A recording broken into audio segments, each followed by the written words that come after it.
Buenos días eh, a mis estudiantes de hidrodinámica de la UTP. Eh, Estamos grabando esta clase para compensar la clase del martes 3 de abril, eh, día que llego nuevamente a Panamá, pero posterior a la hora de la clase de hidrodinámica. Así que a partir del jueves nos vemos personalmente, pero la asignación es que ustedes estén viendo esta clase eh, por, eh, por el YouTube, por el mecanismo que ustedes ya conocen.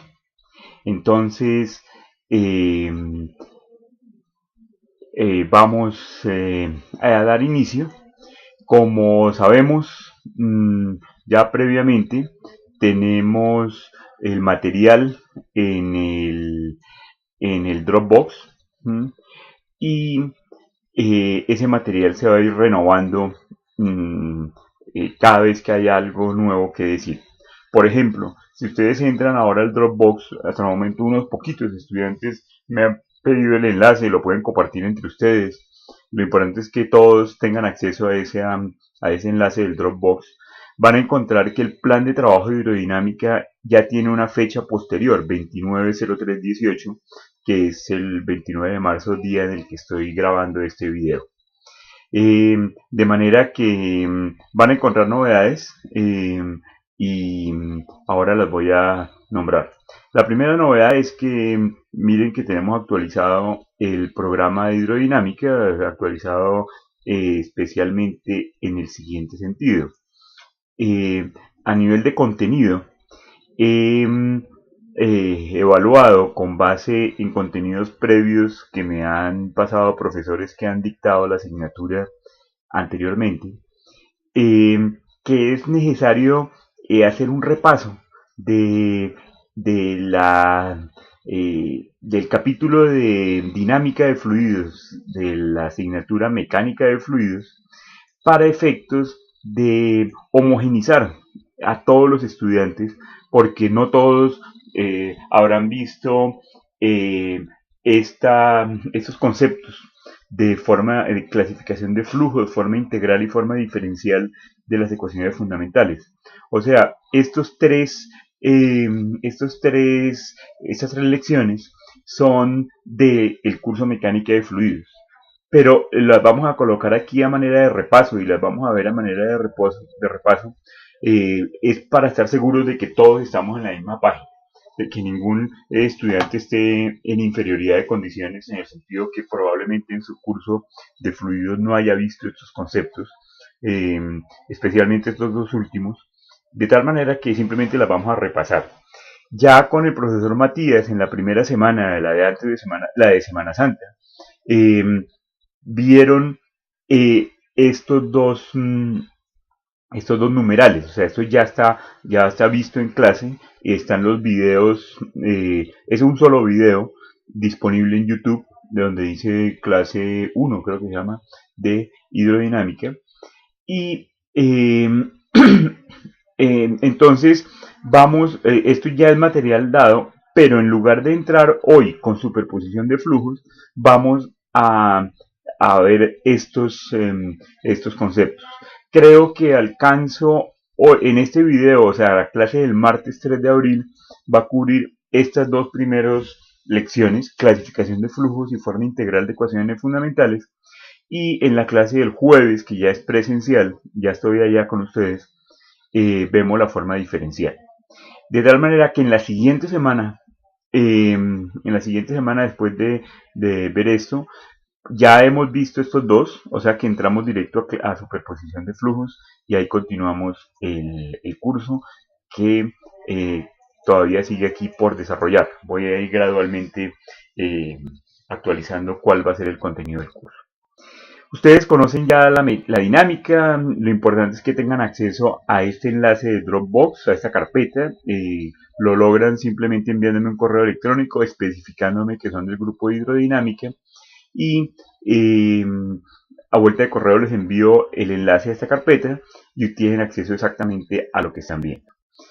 De manera que cuando abren esa carpeta de lecciones de hidrodinámica, exactamente, van a ver, miren, aquí dice lecciones de hidrodinámica 1.1, eso fue lo que vimos en el primer video. Aquí ustedes se van a sorprender porque va a decir lecciones de MF, que es mecánica de fluidos. Pero es que el tema que estoy hablando, que vamos a hablar en estas tres lecciones, es un tema de mecánica de fluidos, simplemente es un repaso.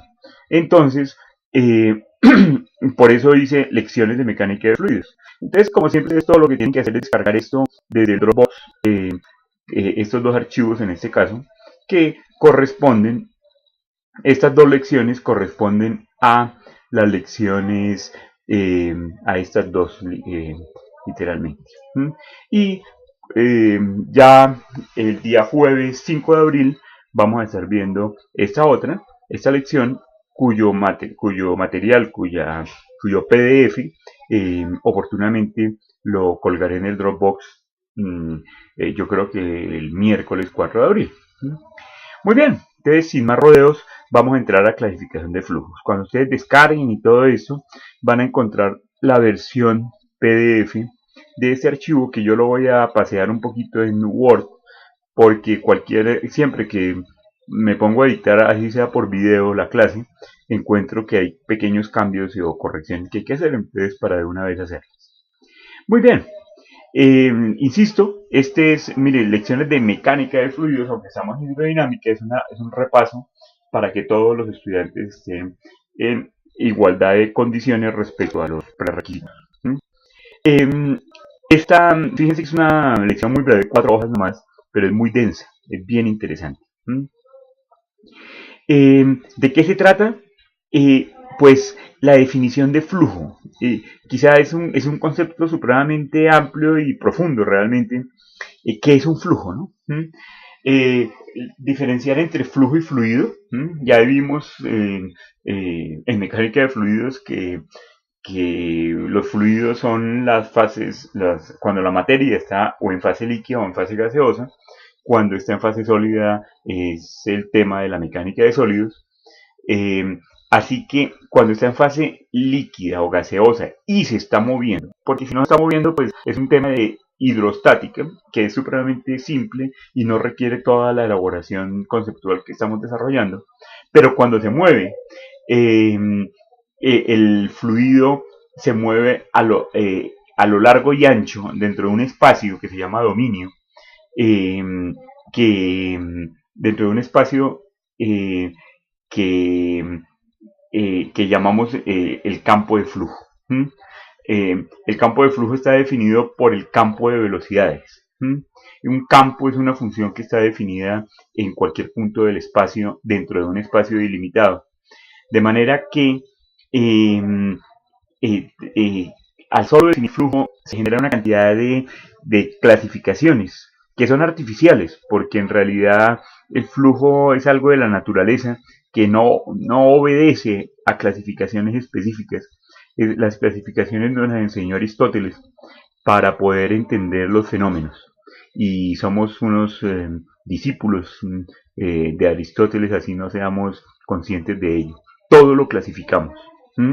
De manera que empezamos a clasificar algo que en sí él mismo no se da cuenta que está clasificado. Y a veces se nos revela un poquito el flujo, porque es un poco caprichoso, pero es la forma en que el ser humano, en su entendimiento, entiende de qué se tratan los fluidos. Entonces, entendiendo y repasando que un flujo es por donde es el mapa en el cual se mueve un fluido, podemos clasificar los flujos de acuerdo a diferentes criterios. Y esos criterios uno puede clasificar el flujo con respecto a su variabilidad en el espacio, o a su variabilidad en el tiempo, o con respecto a la termodinámica. Este último es bastante apasionante, eh, pero no es el énfasis de este curso porque eh, le metemos el tema de energía, ¿m? que, mm, que y el tema de transferencia de calor, básicamente, y que sobre todo lo usan muchísimo en ingeniería mecánica y con alguna frecuencia en ingeniería eléctrica, pero definitivamente en ingeniería civil no es parte de nuestro bagaje de conocimientos. Es santísimo, ojalá ustedes, creo que ahora ya hay electivas en la tecnológica, un curso de termodinámica o curso de transferencia de calor les va a dar un bagaje muy interesante. Les pido excusas por esta linecita a la izquierda, no es problema de su computador ni el proyector, es de mi computador, está grabado aquí, está viejito, entonces da problema. Muy bien, aquí a la izquierda hay unos comentarios que los voy a hacer en medida que desarrolle este nota. Se trata que si vamos a clasificar flujos de acuerdo a su variabilidad de espacio, una forma es de acuerdo al número de ejes necesarios, como el espacio, nuestro espacio es tridimensional. Entonces, lo más amplio es que el campo de velocidades sea tridimensional. Voy a ampliar un poquito esto ya que miramos el mapa general para que ustedes lo tengan aquí. Yo creo que aquí estamos mejor.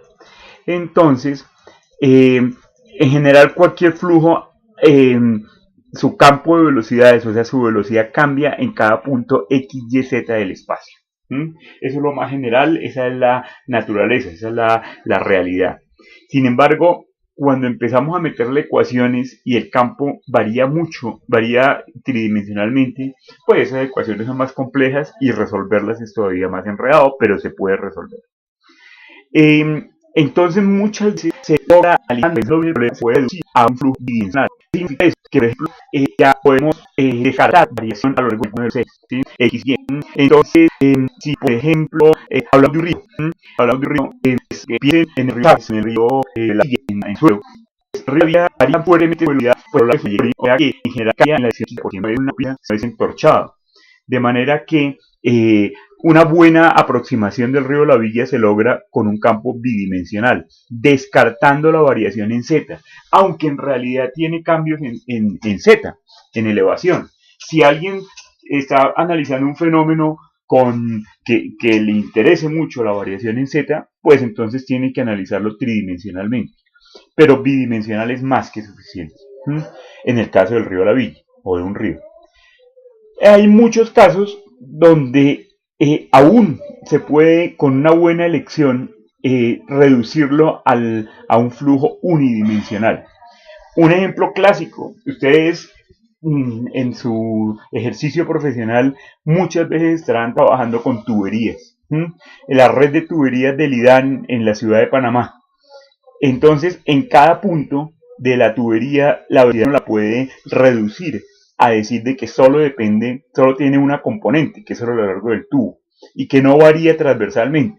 Eso es cuestionable, después, eso ya se vio en mecánica de fluidos y se verá en hidráulica de tuberías, pero es una reducción que se hace en el 99% de los casos donde se analiza acueductos. Así que ese es un ejemplo de reducirlo al caso unidimensional. Simplemente no olvidar que nada es uni ni bi, todo es tridimensional. Pero en la medida que nos subamos a bi o a tri, la solución, el campo es más complejo. En la medida que podamos bajar a unidimensional, las ecuaciones se nos vuelven muy sencillas. Entonces es toda una decisión de carácter de criterio ingenieril cómo analizarlo, que total es como una ecuación en decir y descripción del fenómeno de la naturaleza. Otro criterio adicional al número de ejes es si el flujo rota o no rota. ¿Qué quiere decir que rote o no rote? Simplemente es que si con respecto a una partícula de fluido, si una partícula de fluido ve a otra que tenga una velocidad angular con respecto a ella, entonces el flujo es rotacional. Pero si ninguna de ellas ve a la otra rotando con respecto a ella, el flujo es irrotacional. Este fue el tema, cronológicamente fue el tema del video anterior, Y desde el punto de vista del cronograma, de la asignatura, es la clase recordada aquí, flujos rotacionales y rotacionales, ya la vimos, pero, pero pertenece, o sea, conceptualmente va después de estas tres lecciones. Entonces, no voy a detallar mucho en esto porque ya vimos, dedicamos un video y una semana, la semana anterior, la semana de la Semana Santa, que fue por video, por YouTube, a esta distinción entre rotacional y vimos circulación y vorticidad y todas esas cosas. De manera que, a manera de resumen, porque ya vimos esa clase, eh, cuando matemáticamente, cuando el campo de velocidades uno le evalúa su rotacional y da igual a cero, es porque es flujo irrotacional. Y a esto se le llama la vorticidad, acuérdense. Y si da diferente de cero, es un flujo rotacional. O sea, ese es otro criterio para diferenciar flujos, para clasificarlos. Lo que dice es que el campo de velocidad cambia o cambia el espacio. Y simplemente si no cambia, se dice flujo uniforme y cuando dice flujo no uniforme. En clásico, la tubería del acueducto, cuando ustedes están duchando, eh, una simplificación de análisis es que por la tubería que sube a la ducha, el flujo es uniforme, o sea que en cualquier punto, mientras que vaya por la tubería de media pulgada subiendo hacia la ducha, en cualquier punto la velocidad es la misma. Mientras que, si volvemos al caso del río La Villa, pues el flujo definitivamente no uniforme, porque el flujo va variando en cada curva. Cuando hay un charco donde uno se puede bañar, la velocidad es muy bajita, y cuando llega una cascada, la velocidad, un rápido, acuérdense, los que les gusta el rafting, los rápidos, la velocidad es muy grande. Entonces, definitivamente en ese tramo, el flujo es no uniforme. O sea que, a manera de ejemplo, en tuberías se puede simplificar el flujo a uniforme, no puede ser otro criterio de clasificación de eso es un concepto muy filosófico, ¿no? Una frase muy bonita al respecto es que lo único permanente es el cambio. Todo cambia. Hay una canción que dice cambia, todo cambia. Todo va cambiando en la vida. Ustedes no son los mismos de hace 6 meses y no existe nada estable. No existe nada que permanezca en el tiempo. Eso es una abstracción de Aristóteles y la usamos muchísimo. Entonces, nosotros decimos que por una tubería, por Betania, del IDAN, la velocidad es 3 metros por segundo. Pero alguien preguntaría, sí, pero la velocidad, ¿qué horas? Porque es diferente la velocidad a las 3 de la mañana cuando muy poquita gente está levantada a la velocidad a las 7 de la mañana cuando todo el mundo se está duchando. De manera que eh, hay que usar el criterio profesional para ver si uno puede simplificar el, el análisis a flujo estable, que no existe en la realidad, pero que si un problema se puede simplificar a decir que el cambio del flujo de del campo de velocidades con respecto al tiempo es cero, las ecuaciones se vuelven sencillísimas. Y paradójicamente, aunque no existe, es lo que más se usa. Cuando ustedes miren memorias de cálculo del canal de Panamá, de las tinas de recirculación de agua, estarán hechas para flujo estable, no para flujo inestable. Que es lo contrario y es lo real, que el campo de velocidades cambia en el tiempo. Ese es otro criterio. Muy bien, les decía que otro criterio es el termodinámico. Y estos no vamos a profundizar, simplemente los voy a mencionar y en el resto de la asignatura no la vamos a nombrar.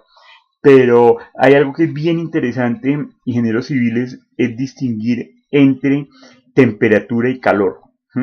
Temperatura es una propiedad que se evalúa con un termómetro y se mide en grados centígrados, mientras que el calor es una manifestación de la energía. Entonces, no es cierto lo que uno dice que tiene mucho calor. Uno tiene, o bueno, depende de lo que uno quiera entender, dar a entender cuando dice que tiene mucho calor. Cuando la gente dice que tiene, generalmente, cuando dice que tiene mucho calor, es porque tiene una alta temperatura. Sin embargo, o sea que uno lo correcto debería decir es tengo una temperatura alta. pero calor es lo que es una forma de transferencia de energía. Entonces, cuando, por ejemplo, me pongo una por las cosas, entonces mi temperatura aumenta y mi cuerpo empieza a liberar calor hacia el medio ambiente. Yo estoy sudando y libero el calor hacia el medio ambiente, o sea, estoy quemando energía. Muchas veces esa energía es la que estoy quemando, es la grasa que tengo en la cintura, y entonces por eso me gusta diariamente trotar un poquito para no engordar demasiado. Entonces, esa distinción es bien importante. Son expertos los ingenieros mecánicos. En eso se basa muchísima de la ingeniería mecánica, todo el área de las térmicas. Cuando no hay cambio de temperatura, el flujo se llama isotérmico. Cuando no hay liberación de energía calorífica, cambio de energía en forma de calor, el flujo se llama adiabático. Hay otro que según la ley que no hay cambio de flujo, ese es el fundamental que viene con el primer circuito, que no nos vamos a meter en ello porque son tan bonitos que ameritan un curso que los invito. Yo tomé, cuando estudié ingeniería civil, de las cosas buenas que hice fue tomarme como electivas el curso de transferencia de calor y de termodinámica. Siempre me ha servido esa decisión. Muy bien, miren que aquí ya veo que hay una flechita totalmente desconectada, pero bueno, no la puedo corregir aquí. Otro criterio para clasificar flujos es de acuerdo a la viscosidad. Este criterio es el que da lugar a la asignatura llamada hidráulica, no solo hidráulica de tuberías, sino hidráulica de los canales abiertos. Porque la viscosidad, que ustedes vieron su concepto de mecánica de fluidos, si se tiene en cuenta la viscosidad, se genera las viscosidades tienen baja, se genera lo llamado no alrededor de ningún flujo tiene nada de esa fluidicidad, pero se queda observación del flujo es no viscoso, lo cual lo lleva a ecuaciones muy simples y muy bonitas matemáticamente, resumidas en lo que vimos ya en el video anterior, que podemos llegar al concepto de flujo potencial. Porque acuérdense que veíamos en el anterior que cuando un flujo es incompresible y no viscoso, llegamos al concepto de la ecuación de Laplace, y es la ecuación más importante de la física, y se puede resolver de manera espectacular con ecuaciones analíticas o con métodos numéricos. Se puede trabajar muy bien con la matemática. Cuando no se puede hacer esa simplificación, por ejemplo, a pesar de despreciar la viscosidad, toca tener en cuenta la variación de flujo amoroso, ese es el pico, que muy bien, son discos más grandes,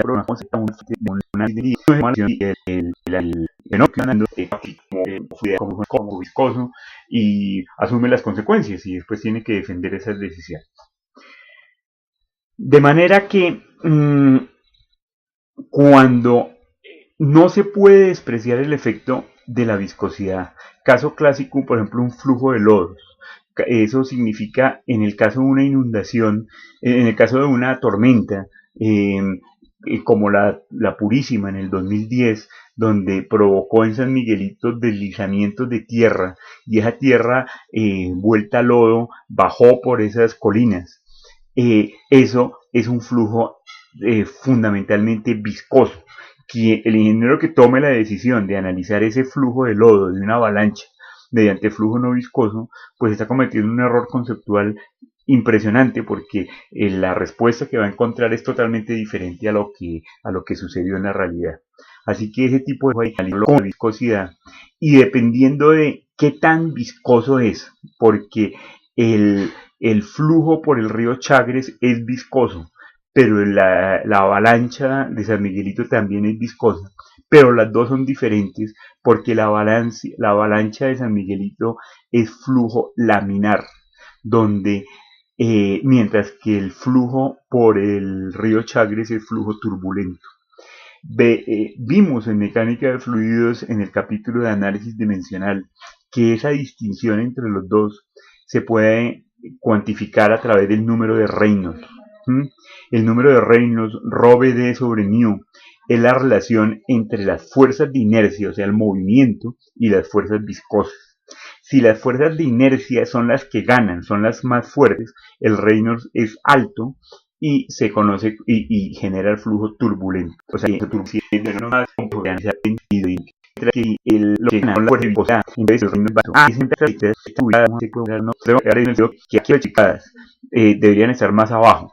¿Qué quiere decir? Que esta flechita de arriba que indica que va hacia abajo es porque el Reynolds es bajo.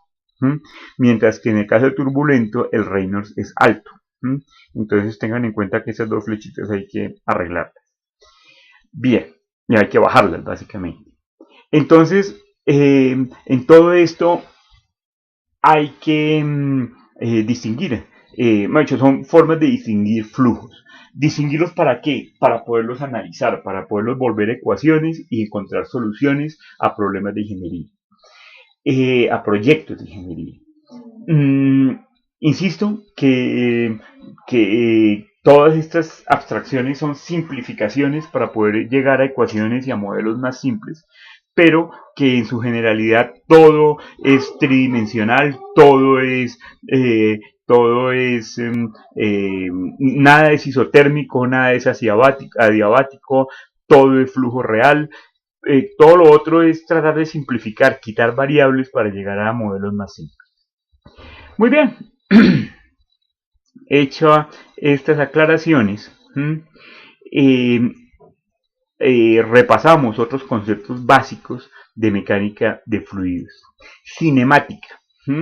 La cinemática es cuando uno, acuérdense, cuando uno hace un modelo de cómo se mueve un objeto, pero sin preguntarse ni responder por qué se mueve así. Quien nos dio la respuesta de por qué se mueve así fue Newton, que nos propuso la ecuación de fuerza igual a masa por aceleración. Entonces, la aceleración es la cinemática, es cómo se mueve un cuerpo. Pero la cinemática no responde por qué, simplemente describe cómo es el campo de velocidades. Entonces, eso es cinemática. Caso clásico, ustedes saben que un chorro de agua de una cascada cae en tiro parabólico. Y el tiro parabólico desde bachillerato ustedes conocen que lo pueden modelar, pueden encontrar una ecuación de cuál es la forma del chorro de la cascada. Sin necesidad de hacer un análisis de las fuerzas que actúan sobre el fluido cayendo en esa cascada.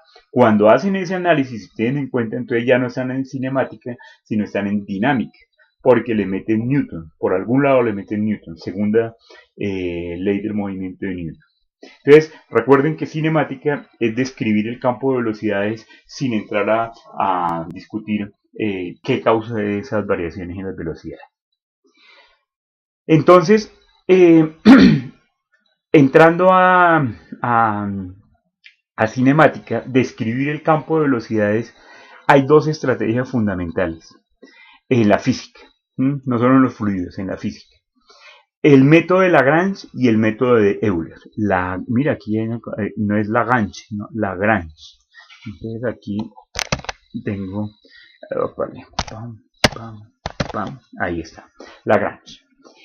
El método de Lagrange, y grabo aquí para que no me olvide cuando termine la clase, listo. El método de Lagrange lo que hace es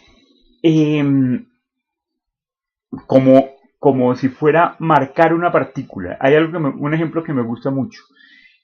Los estudiantes de este grupo ahorita están metidos en un salón de clases, ¿sí? Y Carlos me envió un correo. Está en algún lado. No sé, está en Betania, en un apartamento. Entonces, si yo voy a estudiar a Carlos como partícula con el método de Lagrange, le voy a hacer el seguimiento a todo lo que hace Carlos, dónde está con respecto al tiempo. Entonces, probablemente a las 3 de la mañana está en su casa durmiendo, entonces tiene una coordenada específica, ¿m?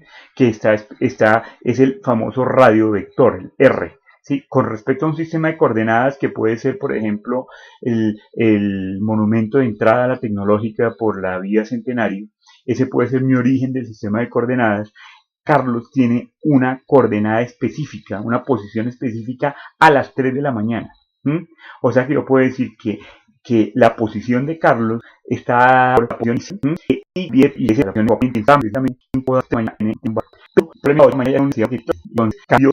y si yo pudiera como en un sistema de información geográfica dibujar la trayectoria que ha descrito Carlos, probablemente salió de Betania y cogió un metrobús y llegó y a las 8 de la mañana está en el salón 204 del edificio de ingeniería. Luego entonces a esas horas, 8 de la mañana, tiene otra posición. Y su cinemática, la cinemática de Carlos, es una curva que describe su cambio de posición desde las 3 de la mañana hasta las 8 de la mañana. Y ese es el método de Lagrange. ¿Sí? Ese es el método de Lagrange. A cada una de las partículas darle seguimiento. ¿Mm? Eh,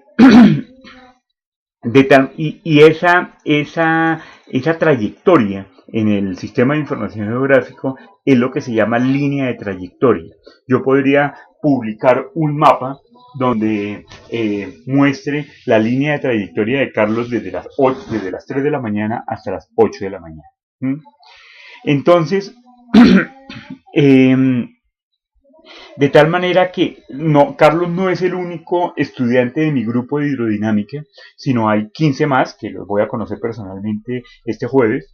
Y a esos 15 estudiantes, hombres y mujeres, es mi sistema de control de este semestre primero del 2018, mi sistema de control. Todos los otros estudiantes son muy apreciados, todo lo que usted quiera, todos los otros estudiantes UTP, pero yo me voy a concentrar en el sistema de control hidrodinámica, primer semestre del 2018, y si quisiera, imagínense la complejidad, ahora no solo tendría que, si voy a seguir el método de Lagrange para describir la cinemática de mi sistema de control, o sea, de mi grupo de hidrodinámica, tengo que tener 15 líneas de trayectoria. ¿Cómo se mueve Carlos? Y cómo se mueven los otros 14, ¿sí? Hay uno que vive en Veracruz, hay otro que vive en Costa del Este, y cada uno tiene, pues imagínense la diferencia fundamental de la forma de las líneas de trayectoria entre el que vive en Veracruz y el que vive en Costa del Este, ¿sí? Mirado eso en un mapa de la ciudad de Panamá. Así que esa sería la estrategia para poder analizar la cinemática de mi grupo de partículas de hidrodinámica de este semestre. Tendría que hacerle seguimiento, montarle la perseguidora a 15 líneas de trayectoria durante todo el día. Eso es muy complejo y difícil de manejar, especialmente cuando en fluidos no son 15, sino son números supremamente grandes. Porque ya no estoy hablando de 15, sino si estoy hablando nuevamente del río La Villa y marco con un trazador, con una tinta, marco 20 partículas de agua que van pasando por Macaracas. Las marco en Macaracas y después las trato de identificar en Chitré. Tendría que hacer muchísimas líneas de trayectoria, porque son muchísimas partículas. En realidad, desde el punto de vista conceptual de mecánica de fluidos, son infinitas partículas, porque esa es la hipótesis del continuo. Y entonces tendría que entonces es mucho más robusto y es la forma como nosotros trabajamos para analizar los fluidos, los gases y los líquidos. Se llama el método de Euler. En lugar de perseguir partículas, lo cual es titánico y realmente no es viable, uno lo que hace es elegir una porción del espacio. En nuestro ejemplo, yo voy a concentrarme en el salón de clases. En ese momento no sé en qué salón tenemos hidrodinámica, pero asumamos que estamos en el salón 204 que decía anteriormente del edificio de ingeniería. Entonces, a mí no me importa dónde han estado a las 3 de la mañana cada una de las partículas, de las 15 partículas, sino a mí me interesa que a las 7:45 de la mañana de los martes, esas 15 partículas atraviesen la puerta y que durante la mañana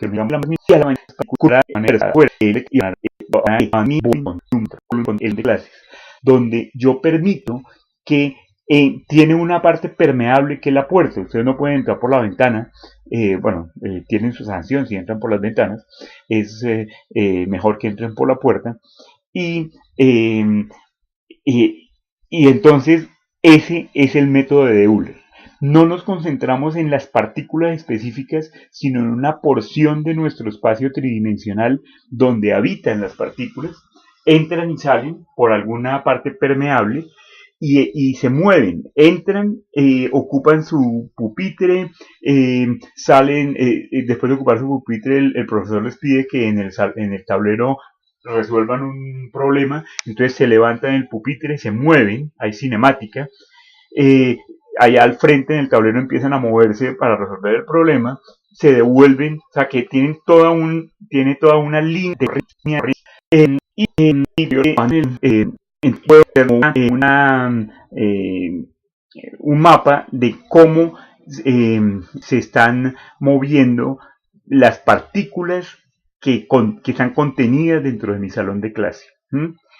Eh, lo importante es que la línea de corriente no es el mismo estudiante, ¿sí?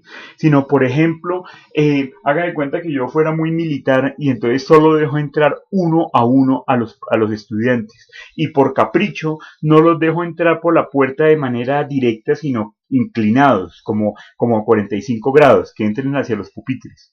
Entonces, en ese momento se forma una línea de corriente porque todos van moviéndose a 45 grados, pero en cada instante de tiempo, en esa línea de corriente hay una partícula diferente, cada uno de ustedes. O sea que la línea de corriente no es una partícula, sino para que hablar entonces uno puede crear eh, eh, una una superficie imaginaria de líneas de corriente que se conoce como superficie de control. Entonces yo podría, por decir algo, colocar con papel, eh, con pliegos de papel o con plástico o algo así, como para hacer un túnel de la entrada al salón de clases. Entonces ese túnel está conformado por líneas de corriente. ¿Por qué está conformado? Porque como ninguna partícula puede, como toda partícula en cualquier punto es tangente a la línea de corriente, entonces ninguna partícula puede atravesar la línea de corriente, ninguna partícula puede atravesar el túnel. De manera que a ese túnel se le conoce como una superficie de control, a ese forro, ¿sí? A ese forro. Muy bien. Entonces, son la electrónica por la coeficiente es al velo. Entonces, en uno a los inicialmente ninguna partícula puede atravesar una línea de corriente. De manera que esa es una distinción muy fuerte entre dos formas de analizar la materia. El método de Lagrange y el método de Euler. En el método de Lagrange, como decíamos al principio, se basa en hacer líneas de trayectoria, o sea, de seguir a la misma partícula en diferentes instantes de tiempo. Y el método de Euler es lo contrario, se basa en líneas de corriente, que son diferentes partículas en el mismo instante de tiempo. ¿Qué consecuencia práctica tiene eso?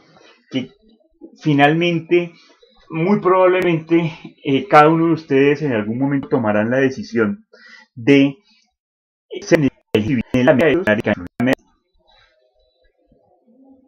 bien, entrando en materia, en en esta segunda lección de introducción a hidrodinámica, vamos a ver el concepto de la forma integral de las ecuaciones fundamentales de la mecánica de fluidos. Por eso esto pertenece a mecánica de fluidos. La debieron ver, el contenido de lo que vamos a hablar en mecánica de fluidos, pero si no la vieron, la estamos repasando aquí para homogenizar a todos los estudiantes de hidrodinámica.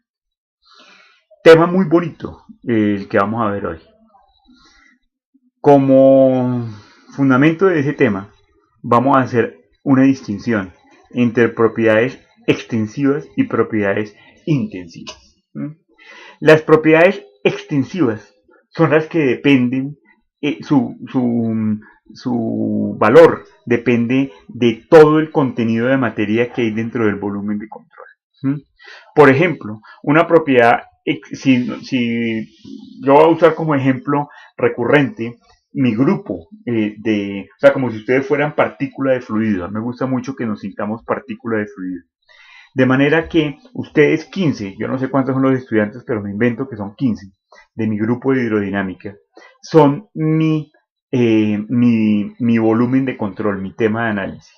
Y puedo definir propiedades extensivas en el grupo, en el grupo, no en cada uno de ustedes individuales, porque cada uno de ustedes tendrán propiedades intensivas. Por ejemplo, una propiedad extensiva de este grupo, hoy, que es correspondiente a la clase del 3 de abril, una propiedad extensiva es cuánto dinero efectivo hay en mi volumen de control en este momento. Es como colocarlos, hacerles a ustedes cada una requisa, a cada uno de ustedes una requisa. Uno tiene $12.55 en el bolsillo, otro tiene solo los 55 centavos, el otro tiene $500 porque acabó de hacer un trabajito, un camarón, y le acaban de pagar, entonces tiene $500, y así. Y puedo decir que mi volumen de control hoy, 3 de abril, tiene en total $1.728.55. Fíjense que cuando vuelvan el jueves y evaluamos la misma propiedad, la cantidad de dinero que hay, pues va a variar completamente. El que tenía los $500 ya se los gastó porque se fue a Panafoto a comprarse su computador para poder hacer las prácticas de FreeWatt muy bien. Y entonces se gastó bien la plata y quedó con 55 centavos para pagar un tiquete del metro y no más. Entonces, el día jueves puede que mi propiedad extensiva llamada efectivo, jueves valga $224 en lugar de los 1.500 de hoy. Esas son propiedades extensivas. Ese es un ejemplo de propiedades extensivas. Mientras que propiedad intensiva es la que depende y está definida para cada una de las partículas del volumen de control que estoy trabajando. Para el ejemplo que puse, la propiedad intensiva sería el dinero de cada quien, o sea, el bolsillo de cada quien. Entonces, si yo hago un mapa, visto desde arriba el volumen de control, el salón de clases, donde está el estudiante que le acabaron de pagar el camarón, los $500, que está, por ejemplo, en la ventana, entonces ahí se va a ver un valor alto de la propiedad intensiva llamada bolsillo. Pero en el otro lado de la puerta hay uno que solo tiene $1.50 en el bolsillo, ¿sí? Entonces es un valor bajito. Entonces vamos a poder dibujar, si a cada uno le asignamos un color, vamos a poder ver un mapa de colores donde hay bajo valor de la propiedad intensiva bolsillo y alto valor de la propiedad intensiva bolsa. Bolsa es de todo el grupo de hidrodinámica. De tal manera que la suma de bolsillos es igual a la bolsa. Pero la bolsa no es uniforme en cada uno de los pupitres. Ni siquiera está definida en cada uno de los pupitres. La bolsa es lo que tiene todo el salón, es un valor único, mientras que el bolsillo va cambiando de punto a punto. Entonces, formalmente, y alguien que sea muy matemático, la propiedad intensiva la define como el límite cuando el tamaño del volumen de control analizado tiende a cero, o sea que llega a ser cada partícula, cada estudiante, de cómo cambia la propiedad intensiva con respecto a la masa, ¿sí? A la masa. Entonces, esa es la relación que existe entre la propiedad extensiva y la propiedad intensiva correspondiente. ¿Mm? Ejemplos clásicos, ya desde el punto de vista físico, no de estudiantes, es que todos estamos familiarizados es con la densidad de masa, con la densidad de masa. La densidad de masa, por definición, es cuánta masa hay por unidad de volumen, mientras que la masa total del volumen de control pues es la suma en todo el espacio de esas densidades. ¿Mm? Entonces, por favor piensen ustedes por su propio cosecha la diferencia entre esas dos características. Hay propiedades que son intensivas, que dependen de cada punto, y hay propiedades que son extensivas, que tienen un solo valor y solo están definidas para todo el volumen de control. Entonces, a manera de nomenclatura, cuando estemos hablando de propiedad intensiva le vamos a dar la letra C minúscula, mientras la propiedad extensiva le damos la letra C mayúscula. Mayúscula. Entonces, ejemplos ya más aterrizados a la física, la energía total de un sistema, la energía total que tiene el agua que existe en el volumen de control entre el Centenario y Pedro Miguel tiene un valor dado. Eso es una energía y una energía muy grande. Hay mucha energía en movimiento ahí. Mientras que la energía interna de cada una de las partículas es nuestra U minúscula y está relacionada a las dos mediante esta relación matemática que es importantísimo que ustedes la entiendan, que no la acepten como algo matemático, sino que la energía, el total de la energía que tiene un cuerpo en un tiempo es igual a la integral de volumen sobre cada una de las partículas del cuerpo de los elementos diferenciales de masa por la energía interna, que es energía por unidad de masa. Fíjense que esta es una expresión que tiene un lenguaje matemático, pero tiene un significado físico. Es la energía, la propiedad extensiva es la suma sobre todos los elementos de masa de la correspondiente densidad de energía, de la correspondiente propiedad intensiva.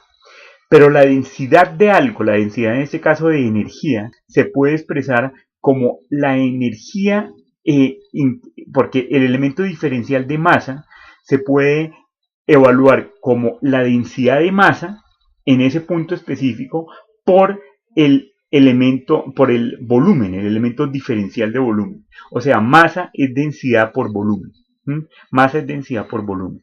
Porque esta ecuación pues es muy extraña para irla a resolver matemáticamente porque no está expresada en términos geométricos sino en términos de masa, mientras que esta otra ya nos queda en términos geométricos porque habla de volúmenes.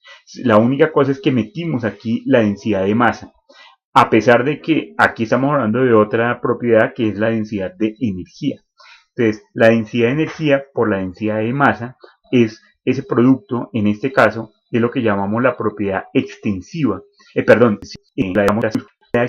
multiplicada por el diferencial de volumen, o sea que esta sí es una integral tridimensional, una integral volumétrica, y podemos resolverla con los métodos del cálculo. Entonces, aquí me gustó que aumentamos el tamaño, ahí yo creo que estamos bien. Entonces, insistiendo, ¿de dónde salió esta C minúscula, que es la propiedad intensiva? Esa, diciendo como al contrario de lo que dedujimos en la de arriba, esa propiedad intensiva es el producto, C minúscula es el producto entre la densidad y la energía interna, ¿sí? Y mientras que la densidad tiene unidades de masa sobre longitud al cubo. La energía interna tiene unidades de energía por unidad de masa. Conclusión, la propiedad intensiva, ¿sí? El C minúsculo, propiedades extensivas e intensivas es fundamental para el tema de la hidrodinámica. Vemos que en general cualquier propiedad extensiva que le damos la letra C mayúscula es la integral de volumen de su correspondiente propiedad intensiva sobre todo el volumen. Bien. De manera que aquí es un esquemita de esta bolita, es el cuerpo, es el volumen de control. En este caso es el cuerpo, realmente no, aquí no está expresado como volumen de control, sino es ubicándonos un poquito en Lagrange, es el sistema que estamos interesados en analizar. Ese sistema tiene una cantidad de energía extensiva que está conformado por la suma de las pequeñas densidades de potencia, como me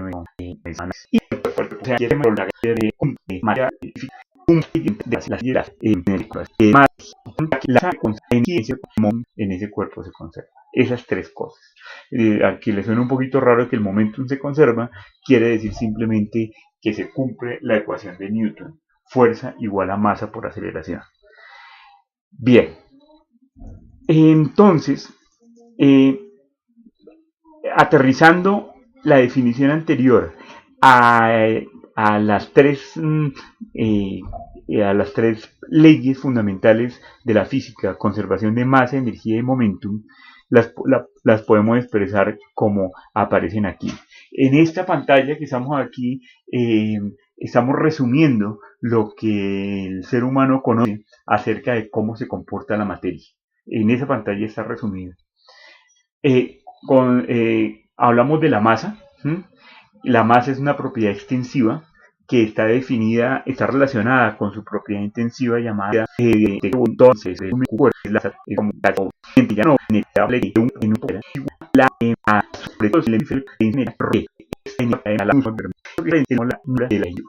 respecto aplicar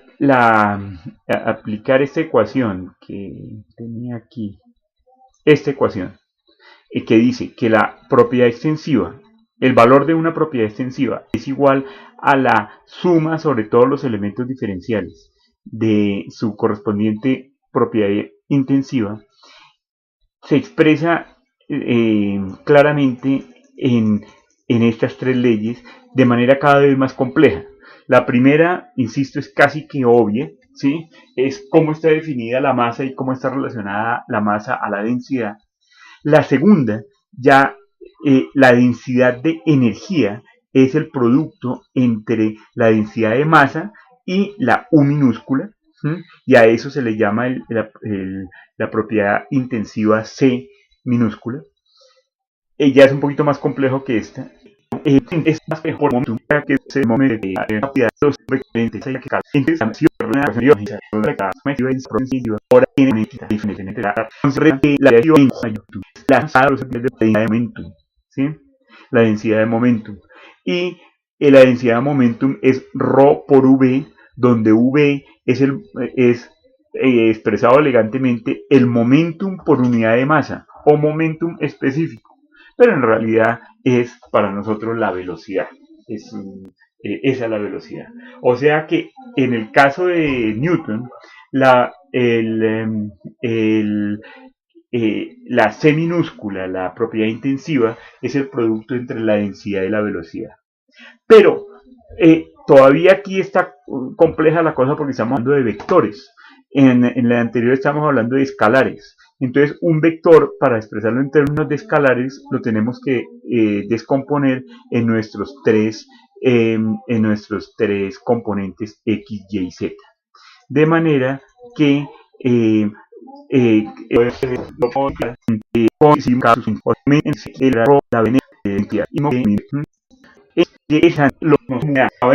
la física es que la masa se conserva, o sea que el cambio de masa de un cuerpo en un tiempo es cero.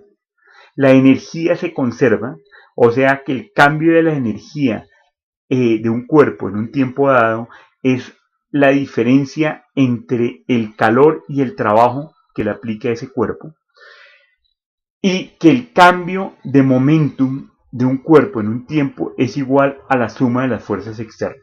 ¿Mm?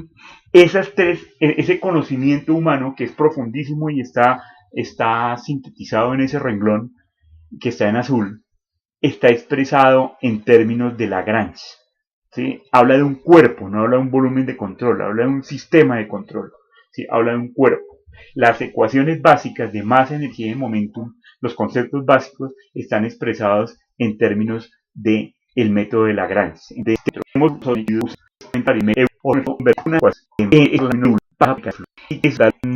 bonito, para mí es como la cúspide de razonamiento en mecánica de fluidos, que se llama el teorema del transporte. ¿Mm? Este teorema del transporte, entre otras, yo tengo un gran cariño porque les cuento anecdóticamente que cuando yo aspiré a ingresar como profesor en la Universidad Nacional de Colombia en el año 1990, había un examen de conocimientos y un examen oral. Y el examen oral era sorpresa. Llevaba un comité de profesores y le decían, demuéstreme o resuelva esto, y eso tocaba hacerlo ahí en el tablero sin ningún tipo de advertencia previa. Y lo que me pidieron a mí es demuestre el teorema del transporte. Así que no sé si eso influyó, pero cada vez que oí esto me encanta. Es algo muy teórico, es algo que es abstracto.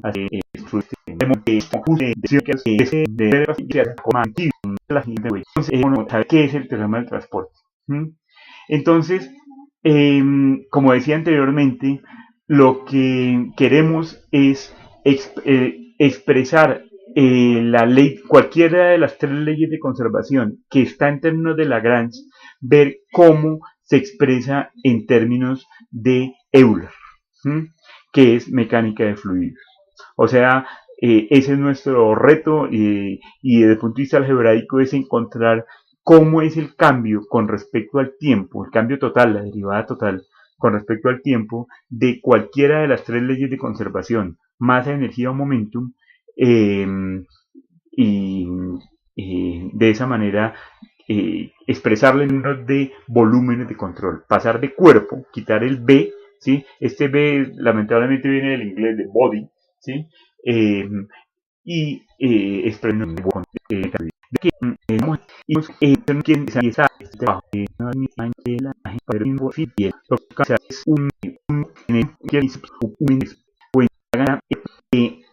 que en este instante es el cuerpo formado entre el agua del canal, entre el Puente Centenario y Pedro Miguel. Resulta que si ha pasado un tiempo, por ejemplo media hora, el agua que estaba en Pedro Miguel ahora va a estar en Miraflores.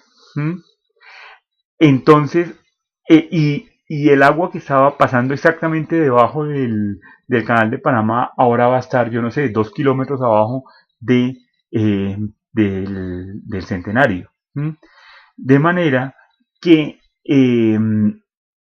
lo que queremos es relacionar ese cuerpo que en este instante estaba entre el Centenario y el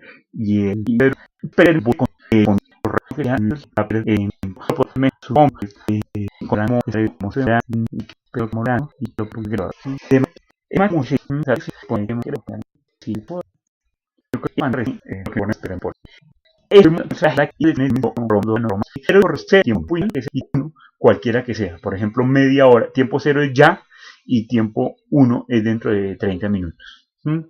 Mientras que volúmenes en número romano, volumen 1 romano, 2 romano y 3 romano, corresponden a porciones del cuerpo que les ha pasado durante la media hora de análisis.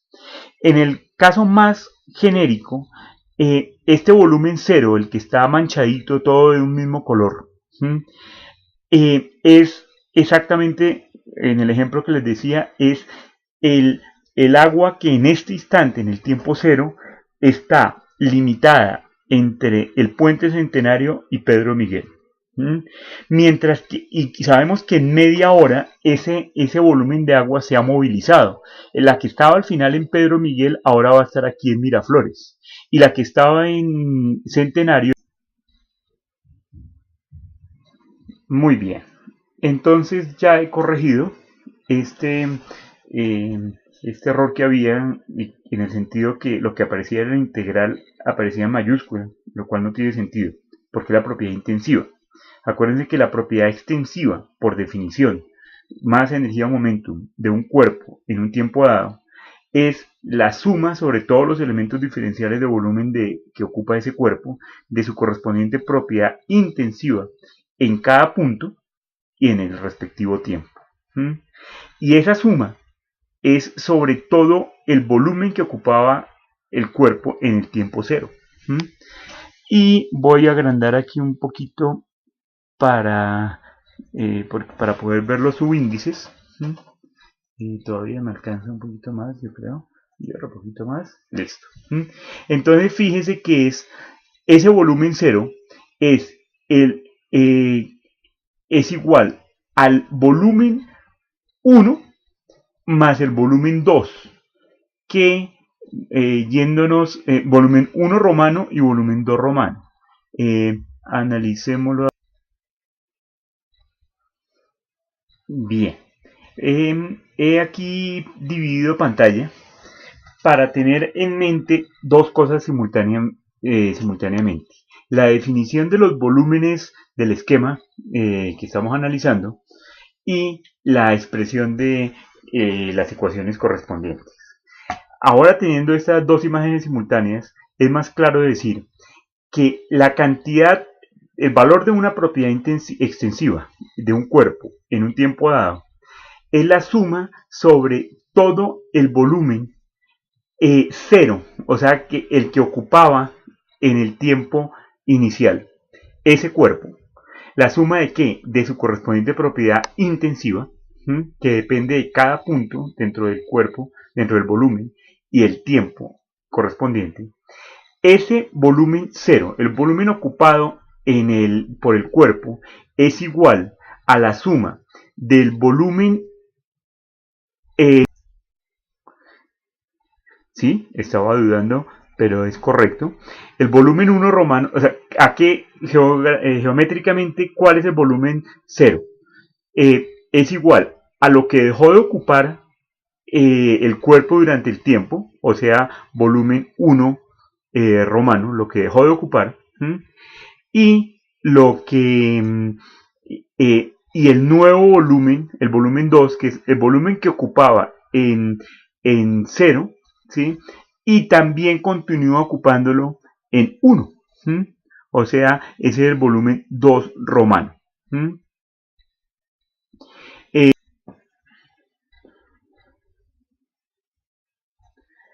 De manera que, repitiendo, el volumen inicial en el tiempo cero es igual al volumen que dejó de ocupar el cuerpo durante el intervalo desde T0 hasta T1, más el volumen 2 romano, que es el volumen que ocupaba en T0 y que simultáneamente también continúa ocupándolo en T1. Es como teoría de conjuntos, básicamente. Volumen 0 es igual a volumen 1 romano más volumen 2 romano, donde todos esos volúmenes están definidos aquí. Analícenlo y verán que tiene sentido la afirmación que estamos haciendo. Ese es el valor de la propiedad extensiva en el tiempo cero.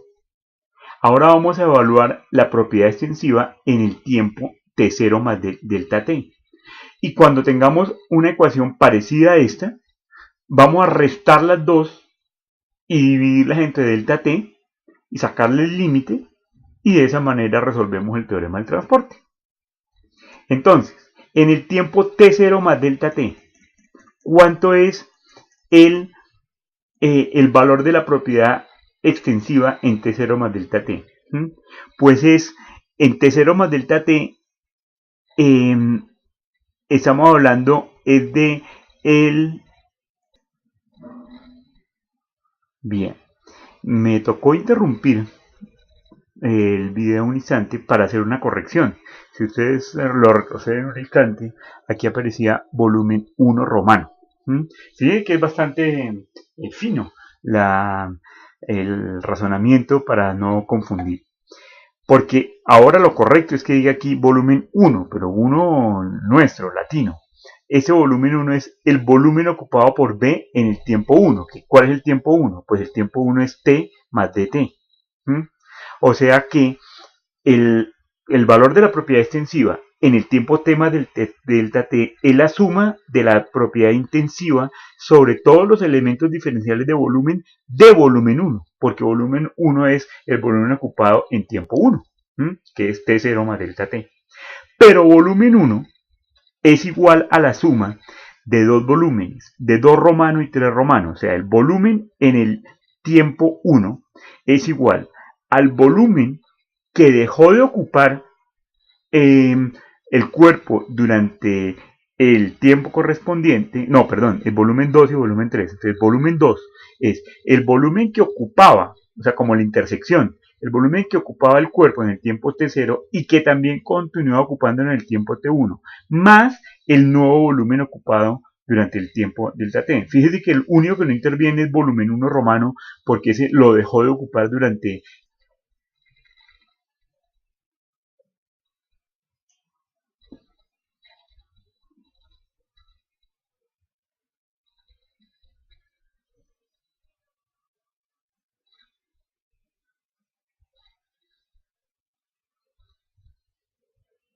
Muy bien.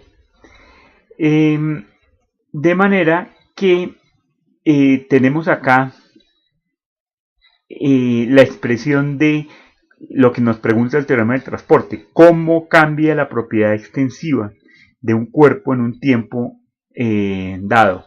¿Cuál es la tasa de cambio? Que es nuestra famosa derivada. Estoy tratando de quitar este rótulo que no me estorbe.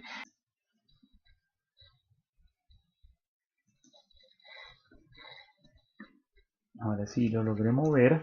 Listo. Entonces, decía que hay que restar las dos anteriores ecuaciones, ¿sí? Y al restarlas, fíjense que en ambas ecuaciones hay un término que depende de el volumen 2 romano. O sea, el volumen que ocupaba en tiempo 0 y que también sigue ocupándolo en tiempo 1. Como en las dos está con la misma integral, podemos meter a los dos términos en la misma integral. O sea, aquí agregarla. Y hay uno que nos queda solo en el volumen 3 y otro que nos queda en el volumen 1. Y aquí es porque este signo negativo es porque estamos restando la segunda ecuación de la primera. Entonces, de esta manera nos queda expresado este límite y tenemos que resolverlo, y cuando lo resolvamos tenemos resuelto el teorema del transporte. Muy bien. Entonces empezamos a analizar cada uno de estos términos individuales. De pronto puedo aquí bajarme para que nos quede en mente qué es lo que estamos resolviendo. En primer lugar, estamos resolviendo este límite. ¿Cómo lo estamos resolviendo? Pues que este segundo término lo estamos restando al primero. El segundo término lo encontramos así, ¿sí? Este es el primero, el cuerpo, la magnitud de la propiedad extensiva en el tiempo t, y el primer término es la magnitud de la propiedad extensiva en el tiempo t más delta t. La diferencia entre las dos dividido entre el tiempo es esta expresión que estamos tratando de resolver. Entonces, nos vamos a ir término por término resolviendo. Este es el límite de una suma que es igual a la suma de los términos. Y uno le coloca aquí donde dice L mayúscula, es para resumir, es límite. ¿Sí? Es lo mismo. Entonces nos vamos a concentrar en el límite de la primera integral, que dice así: el límite de la primera es simple, esto que está por dentro. Podemos meter el límite dentro de la integral, y esto no es más sino la definición de la derivada parcial de la propiedad intensiva con respecto al tiempo. Fíjense que en primer lugar aquí falta un dV, un diferencial de volumen, aquí falta. No voy a corregirlo para no seguir interrumpiendo el video, pero después en sus apuntes aquí le va a aparecer de diferencial de volumen. Fíjense una cosa interesante que es la aplicación del cálculo. Una cosa es derivada total y otra cosa es derivada parcial.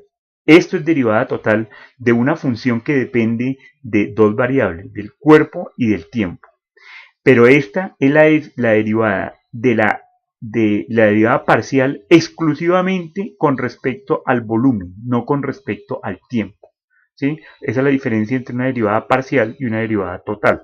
Que la derivada parcial solo tiene en cuenta los cambios con respecto a una de las variables, en este caso el tiempo.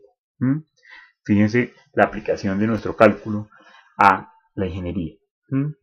Muy bien, entonces este término lo tenemos convertido en esta cosa, que es mucho más sencilla. Es la derivada parcial de la propiedad intensiva con respecto al tiempo. Ahora nos concentramos en este otro, que es el que aparece aquí, y tenemos en cuenta que como esta es una derivada, esta es una integral con respecto al volumen, podemos meter el delta t aquí, y entonces al meter aquí nos queda el diferencial de volumen sobre el tiempo, y el volumen es distancia por área, ¿sí? Distancia por área, y distancia sobre tiempo es velocidad. Luego entonces, al haber introducido este delta t en la integral, nos queda aquí el producto punto entre la velocidad y el vector normal al área, lo cual es supremamente interesante. Sobre la superficie, acuérdense que es ese es el volumen 3, el volumen nuevo.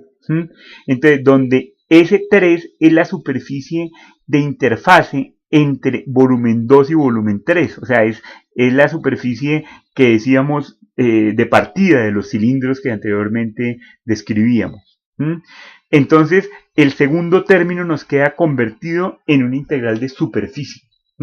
Esta es una integral de volumen, esta es una integral de superficie. El segundo término nos queda convertido en una integral de superficie. Ahora vamos a resolver el primer término, que es análogo completamente a este anterior, ¿sí? Y nos va a llevar a otra integral de superficie, pero acuérdense que aquí hay un signo negativo. Vamos para allá. Haciendo el mismo proceso de introducir el tiempo, queda diferencial de volumen sobre diferencial de tiempo, pero volumen es espacio por área, entonces distancia por área, y esa distancia dividido entre el tiempo es velocidad, y área es el valor escalar multiplicado por su vector unitario, o sea que nos queda el producto punto entre velocidad y el vector unitario, y es negativo porque a la entrada del volumen de control, el vector unitario es opuesto al vector velocidad, porque el vector unitario siempre va hacia afuera del volumen de control. Por eso aquí queda ese término negativo. Y esa suma es hecha sobre la superficie de entrada, la superficie 1. Y entonces fíjense que nos quedó igualita estas dos cosas, solo que es dentro de, aquí está solo la superficie 2 y aquí solo la superficie 1. ¿Cuál es la suma de superficie 2 y superficie 1? Es toda la frontera del cuerpo. Entonces se puede meter estos dos términos en una sola, como lo vamos a ver a continuación.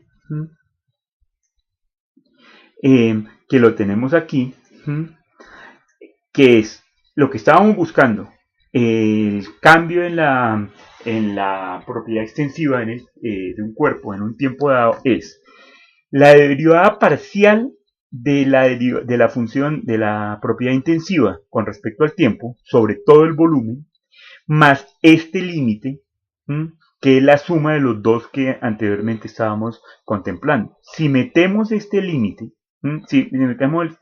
dentro del valor de las integrales, nos queda insistiendo que la superficie 1 romano y la superficie 2 romano no son sino el forro, la frontera del cuerpo en el tiempo T0. Entonces, ese último paréntesis cuadrado nos puede llevar a la siguiente y última expresión, que es maravillosa, que es la forma final, la demostración del teorema del transporte. Muchachos, después de su paciencia, el cambio de una propiedad extensiva de un cuerpo en un tiempo, o sea, Lagrange, está hablando de un cuerpo, es igual a los cambios locales, o sea, los cambios que haya tenido la propiedad intensiva con respecto al tiempo, más los cambios convectivos, o sea, los cambios que haya tenido la propiedad intensiva, no por dentro del volumen de control, sino únicamente en su forro. No nos interesan los cambios que haya tenido en cada una de los elementos dentro del volumen de control, sino en la superficie de control, en el forro, en la frontera, en el borde. De manera que fíjense que esta es la grandiosidad del teorema del transporte. En términos de la izquierda está escrito en términos de Lagrange, porque habla de un cuerpo específico. Pero en la derecha no habla de cuerpo por ningún lado, sino habla de un campo de velocidades, un campo de flujo. O sea que en la derecha es Euler. Esa es la